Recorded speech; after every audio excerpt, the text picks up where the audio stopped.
Assalamualaikum warahmatullahi wabarakatuh.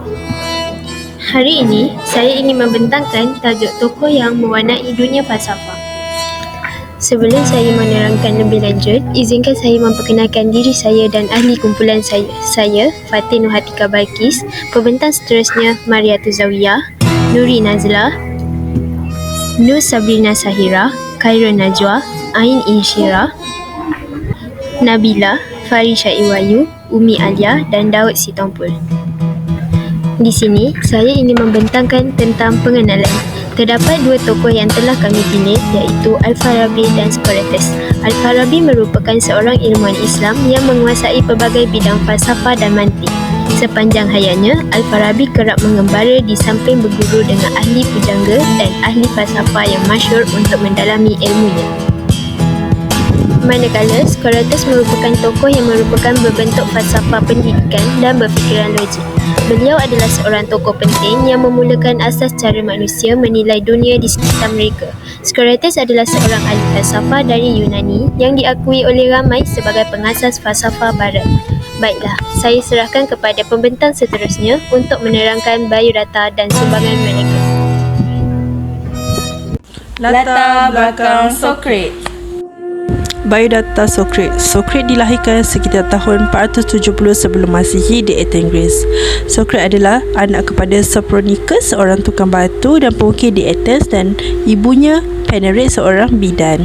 Oleh kerana dia bukan dari keluarga bangsawan, dia hanya menerima pendidikan asas Yunani dan telah belajar membuat hasil kraftangan daripada bapanya pada usia yang muda. Adalah dipercayai Socrates bekerja sebagai tukang selama bertahun-tahun sebelum beliau menumpukan hidupnya untuk falsafah.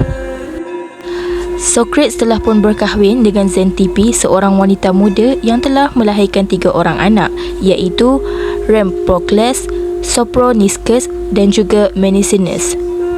Socrates adalah seorang ahli falsafah Yunani kuno yang tidak meninggalkan tulisan rasmi. Walau bagaimanapun, pemikiran dan sumbangannya kepada falsafah Yunani klasik adalah penting dan mempengaruhi ramai ahli falsafah dan pemikir pada masa-masa kemudian.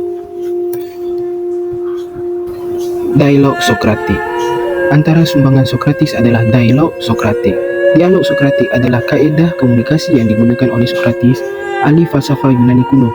Ciri-ciri utamanya termasuk penggunaan soalan terbuka, teknik ironi untuk pengetahuan umum, proses dialektik melalui pertukaran idea, penggunaan analogi dan contoh serta pembentukan definisi. Socrates jarang memberikan jawapan langsung, menggalakkan pengantaranya untuk berfikir secara kritis dan mencari jawapan sendiri. Kaedah ini telah diabadikan dan mempengaruhi amalan, perbincangan dan pengajaran hingga ke hari ini. Dialog falsafah. Di samping itu, sumbangan Socrates kepada dialog falsafah sangat penting walaupun beliau tidak meninggalkan tulisan rasmi. Dialog yang direkodkan oleh pelajarnya, terutamanya Plato, membentuk tradisi dialog falsafah yang kemudiannya diwarisi dan diterima pakai oleh ramai ahli falsafah. Dalam konteks ini, Socrates menggunakan cara berkomunikasi melalui dialog dan soal jawab untuk menyampaikan idea-idenya.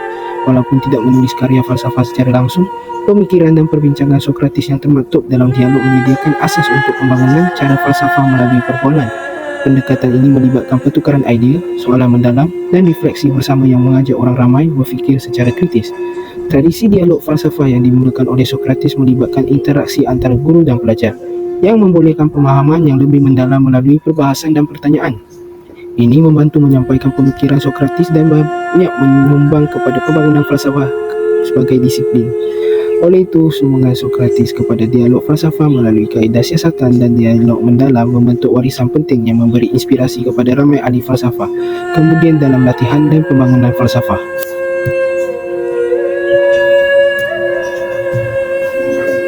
Seterusnya, pemikiran politik. Pemikiran politik Socrates memberi tumpuan kepada konsep kerajaan dan tanggungjawab individu kepada masyarakat. Pandangan beliau banyak menyumbang kepada perkembangan pemikiran politik dan falsafah politik. Socrates percaya bahawa setiap individu mempunyai tanggungjawab kepada masyarakat. Beliau menekankan kepentingan penlibatan individu dalam hal ehwal politik dan keprihatinan terhadap kebaikan bersama. Pandangan ini menyumbang secara signifikan kepada pemikiran politik dengan menegaskan bahawa rakyat yang bertanggungjawab dan aktif adalah kunci utama kejayaan sesebuah masyarakat. Dari segi kerajaan, Socrates mempersoalkan struktur dan keadilan dalam sistem politik. Beliau menggalakkan pemikiran kritikal mengenai tatbik guru sendiri dan menyuarakan keperluan pemimpin yang bijak dan adil. Pandangan ini menyumbang kepada pembangunan idea mengenai bentuk kerajaan yang ideal dan prinsip keadilan dalam masyarakat. Oleh itu, pemikiran politik Sokratik mencerminkan kesedaran tentang peranan individu dalam membentuk dan mengekalkan susunan politik. Sumbangan beliau membuka jalan untuk pembangunan falsafah politik yang lebih luas dan pemahaman yang mendalam tentang hubungan antara individu, kerajaan dan masyarakat. Pandangan ini tetap memberi inspirasi dan relevan dalam perbincangan politik moden. Socrates was once seen observing a baby by his student. "Why are you looking at this infant, master?" he asked. "For 2 reasons," said Socrates. "First, the baby can already move by crawling, yet it wants to learn a harder skill, walking. Second, every time the baby falls, he shows no sign of discouragement. He instead gets back up and tries again. As it grows up, however, it will learn to be embarrassed and discouraged by failure. It is a great irony that we were born with the innate ability to face failure stoically, yet we spend our entire lives learning to do so." Latar belakang Al-Farabi. Biodata. Nama sebenar ialah Abu Nas Muhammad Ibnu Tarkhan Ibnu Uzlaq Al-Farabi. Dilahirkan di Trasobesia yang terletak dalam wilayah Wasjid di Turki pada tahun 874 Masihi bersamaan dengan 260 Hijrah. Beliau berkhidmat di Istana Saif Al-Daulah dengan gaji 4 dirham sehari. Perjalanan hidup. Beliau berhijrah ke Baghdad untuk meneruskan pendidikan tingginya. Beliau telah mempelajari bahasa Arab di bawah pimpinan Ali Abu Bakar Muhammad Ibnu Al-Sari. Selepas beberapa waktu, beliau berpindah ke Damsyik sebelum meneruskan perjalanannya ke Halab. Al-Farabi telah menghembuskan nafas terakhir pada tahun 950 Masihi bersamaan dengan 339 Hijrah. Sumbangan Al-Farabi. Sumbangan Al-Farabi ini terbagi kepada 5. Antara sumbangannya adalah yang pertama, logik, yang kedua, muzik dan sosiologi, yang ketiga, falsafah, yang keempat, fizik dan yang terakhir, psikologi. Pertama, logik. Al-Farabi adalah tokoh logik Muslim pertama yang mengembangkan logik non-Aristoteles. Dia mendiskusikan topik-topik seperti kontingensi masa depan, angka-angka, hubungan antara klasifikasi, hubungan antara logika dengan tata bahasa, bentuk definisi inference non-Aristoteles. Dia juga dianggap sebagai yang mencetuskan pembahagian logika menjadi 2 bahagian yang berbeza, iaitu idea dan bukti. Sumbangan yang kedua ialah muzik dan sosiologi.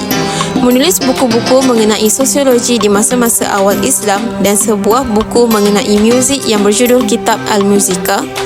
Dia dapat memainkan bahkan menemukan sejumlah alat muzik serta sistem nada Arab asli darinya masih digunakan di muzik-muzik Arab. Sumbangan yang ketiga ialah falsafah.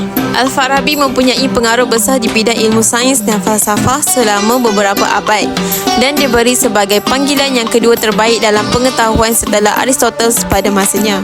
Hasil karyanya mengenai falsafah dan tasawuf membuka jalan bagi karya Ibn Sina. Al-Farabi juga menulis sebuah komen panjang mengenai karya Aristoteles dan di salah satu karyanya, karya terbaiknya Al-Madinah Al-Fadilah, ia mencetuskan teori mengenai negara yang ideal seperti yang ada di dalam karya Plato berjudul The Republic. Seterusnya beralih kepada sumbangan Al-Farabi yang keempat, iaitu fizik. Al-Farabi telah melakukan percubaan awal mengenai keberadaan ruang kosong dengan meneliti ruang di dalam genggaman tangan ketika dimasukkan ke dalam air. Ia menarik kesimpulan bahawa kelantangan udara dapat mengembangkan untuk memenuhi ruang kosong yang tersedia, dan ia menyatakan bahawa konsep keberadaan ruang kosong sepenuhnya adalah tidak mungkin. Sumbangan yang terakhir, psikologi.